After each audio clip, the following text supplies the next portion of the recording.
Hi, miracle മീഡിയയിലേക്ക് സ്വാഗതം.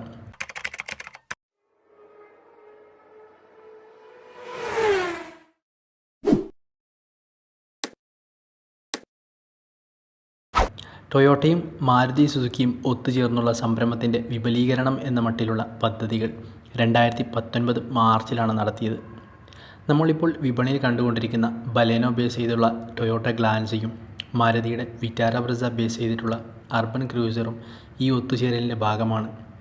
ഈ ഒരു കൂട്ടുകെട്ടിൻ്റെ അടുത്ത പ്രൊഡക്റ്റ് ടൊയോട്ട റീബാഡ്ജ് ചെയ്തിറക്കുന്ന എർട്ടിഗയായിരിക്കും. ഹാച്ച്ബാക്ക് അല്ലെങ്കിൽ സിഡാനുകളേക്കാളുമൊക്കെ ടൊയോട്ടയുടെ മറ്റു പ്രീമിയം വണ്ടികളായ വെൽഫയർ, ഫോർച്യൂണർ തുടങ്ങിയവ കൂടുതൽ യൂണിറ്റുകൾ വിറ്റുപോകുന്നത് കൊണ്ട് തന്നെ ഈയൊരു കാറ്റഗറിയിലാണ് ടൊയോട്ട ഇന്ത്യൻ വിപണിയിൽ കൂടുതലും ഫോക്കസ് ചെയ്യാൻ ആഗ്രഹിക്കുന്നത്. മാരുതിയാണെങ്കിൽ ഇന്ത്യൻ വാഹന വിപണിയുടെ ഭൂരിഭാഗവും കൈയടക്കിയ ഒരു ഓട്ടോമേക്കറാണ് താനും.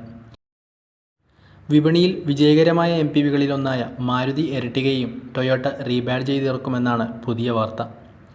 മുൻഭാഗത്തെ ഗ്രിൽ കൂടുതൽ ക്രോമിയം എലമെൻറ്റ്സ് ഉൾപ്പെടുത്തി കുറച്ചുകൂടി ഡിസൈൻ മെച്ചപ്പെടുത്തുമെന്നാണ് പ്രതീക്ഷിക്കുന്നത്. അതേപോലെ സ്റ്റീരിംഗ് വീലിനൊപ്പം ഇൻഫോർടൈൻമെൻറ്റ് സിസ്റ്റം, സീറ്റ് തുടങ്ങിയവയിൽ മൈനർ ചേഞ്ചസ് വന്നേക്കാം. എർട്ടിഗയിലുള്ള വേരിയൻറ്റുകളേക്കാൾ കുറഞ്ഞ വേരിയൻസ് ആയിരിക്കും ഈ വാഹനത്തിന്. മാത്രമല്ല വിലയും എർട്ടിഗയേക്കാൾ കുറവായിരിക്കുമെന്നാണ്. ഇത് ഉപഭോക്താക്കളെ ആകർഷിക്കുമെന്നാണ് ടൊയോട്ടയുടെ ഭാഗം.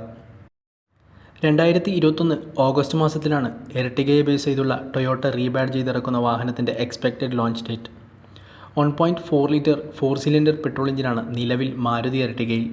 17 km/ലിറ്റർ മൈലേജും ഈ വാഹനത്തിൽ മാരുതി അവകാശപ്പെടുന്നുണ്ട്. ഇതുതന്നെയായിരിക്കും ടൊയോട്ട റീബാഡ്ജ് ചെയ്യുന്ന എർട്ടിഗയിലും ലഭിക്കാൻ സാധ്യത. അപ്പോൾ ഈ ഒരു ചെറിയ വീഡിയോ നിങ്ങൾക്ക് ഉപകാരപ്പെട്ടിട്ടുണ്ടെങ്കിൽ തീർച്ചയായും ലൈക്ക് ചെയ്യുക, അതേപോലെ കൂട്ടുകാരിലേക്ക് ഷെയർ ചെയ്ത് കൊടുക്കുക. ഇതുപോലുള്ള വീഡിയോസ് ഇനിയും കാണണ്ടേ എങ്കിൽ മിറാക്കിൾ മീഡിയ എന്ന നമ്മുടെ ഈ ചാനൽ സബ്സ്ക്രൈബ് ചെയ്ത് ബെൽ നോട്ടിഫിക്കേഷൻ എനേബിൾ ചെയ്ത് വെക്കുക. പുതിയ വാഹന വിശേഷങ്ങളുമായി മറ്റൊരു വീഡിയോയിൽ വീണ്ടും വരാം. ബൈ.